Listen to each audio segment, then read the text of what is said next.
سعودی عرب، متحدہ عرب امارات، قطر، کویت، بحرین اور عمان ایک ہی جیسی صورتحال سے گزر رہے ہیں جو شاید اس جنگ کے ختم ہونے کے بعد بھی ان ممالک کی سوچ کو ہمیشہ کے لیے بدل دے گی۔ جن امریکی بیسز کو یہ ممالک اپنی حفاظت کی ضمانت سمجھتے تھے، وہی امریکی بیسز اب انہی ممالک پر حملوں اور خطرے کا باعث بن گئی ہیں۔ ان ممالک نے امریکہ میں اربوں ڈالرز کی سرمایہ کاری کی۔ سعودی عرب نے 371 ارب ڈالرز، متحدہ عرب امارات نے 282 ارب ڈالرز، کویت نے 456 ارب ڈالرز امریکی معاشی نظام میں لگائے، یعنی 1000 ارب ڈالر سے زیادہ۔ پھر صدر ٹرمپ دوبارہ صدر بنے اور انہوں نے انہی خلیجی ممالک کا دورہ کیا۔ تو صدر ٹرمپ کو خوش کرنے کے لیے سعودی عرب نے امریکہ میں مزید 1000 ارب ڈالرز کی سرمایہ کاری کرنے کا اعلان کر دیا۔ متحدہ عرب امارات نے 1.4 ٹریلین ڈالرز یعنی 1400 ارب ڈالرز کی مزید سرمایہ کاری کرنے کا اعلان کر دیا۔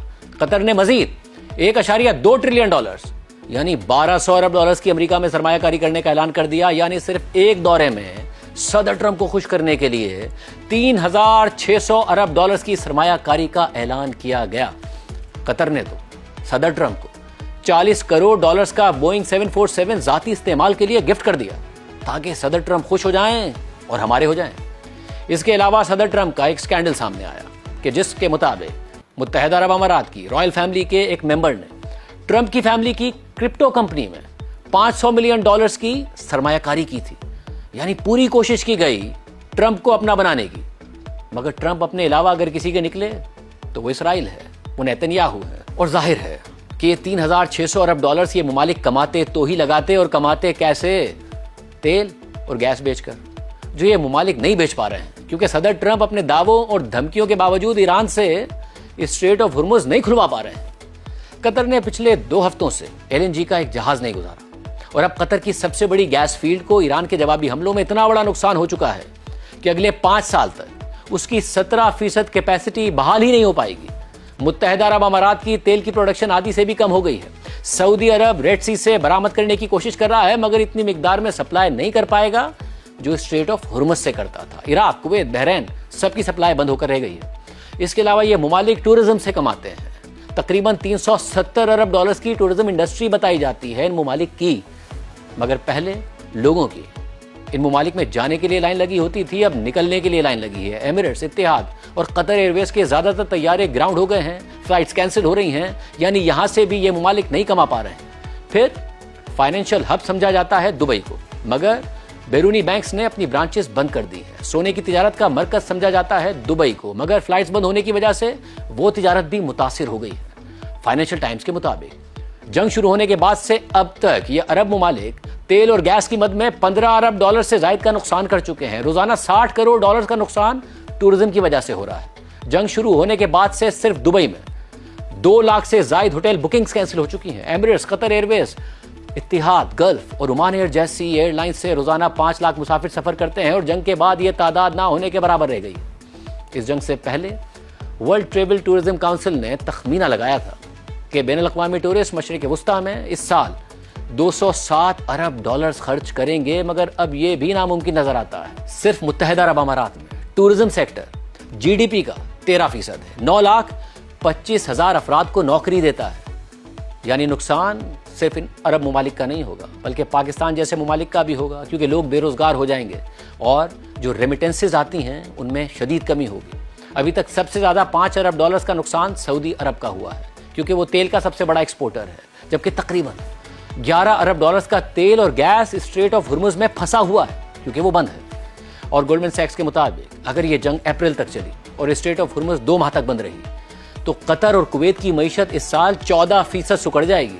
سعودی عرب اور متحدہ عرب امارات کے پاس اسٹریٹ آف ہرمز کا متبادل راستہ موجود ہے، مگر پائپ لائن کے ذریعے ان ٹرمینل سے اتنی سپلائی نہیں ہو پائے گی جتنی اسٹریٹ آف ہرمز سے ہوتی ہے۔ اس لیے سعودی عرب کی معیشت 3%، متحدہ عرب امارات کی معیشت 5% سکڑ جائے گی، اور فائدہ ہوگا روس کا جو روزانہ 15 کروڑ ڈالر اضافی کما رہا ہے۔ اور اب انڈیا اور یورپی ممالک کے بعد جنوبی کوریا بھی روسی تیل خریدنے جا رہا ہے۔ اس کے علاوہ فائدہ ہوگا امریکہ کی تیل کمپنیوں کا۔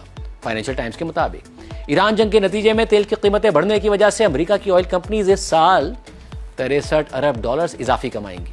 یعنی یہ عرب ممالک پہلے اپنا تیل اور گیس بیچ کر ڈالرز کماتے تھے، پھر وہ ڈالرز امریکی نظام میں لگاتے تھے، امریکہ کے خسارے کم کرنے میں کردار ادا کرتے تھے۔ اپنے پیٹرو ڈالر سے امریکی ہتھیار خریدتے تھے، اپنے ممالک میں امریکہ کو بیسز بنانے کی اجازت دیتے تھے۔ کس لیے؟ اپنی حفاظت کے لیے۔ مگر امریکہ کو کس کی فکر ہے؟ ان عرب ممالک کی نہیں، صرف اسرائیل کی۔ جو بات پہلے بھی سب پر ظاہر تھی، وہ امریکہ نے اس ایران جنگ میں ثابت بھی کر دی کہ صدر ٹرمپ سنتے سب کی ہیں مگر مانتے صرف نیتنیاہو کی ہیں۔ اور کیا یہ اس لیے ہوتا ہے کہ اسرائیل بھی امریکہ کو ان عرب ممالک کی طرح اربوں ڈالر سرمایہ کاری کی صورت میں دیتا ہے؟ نہیں، ایسا نہیں، بلکہ ایسا بالکل بھی نہیں، بلکہ حقیقت اس کے بالکل برعکس ہے۔ اسرائیل امریکہ کو نہیں بلکہ امریکہ اسرائیل کو پیسے دیتا ہے۔ 1946 سے لے کر اب تک امریکہ اسرائیل کو 310 ارب ڈالرز کی ملٹری اور اکنامک امداد دے چکا ہے۔ امریکہ ہر سال اسرائیل کو 3.8 ارب ڈالرز کی ملٹری امداد دیتا ہے۔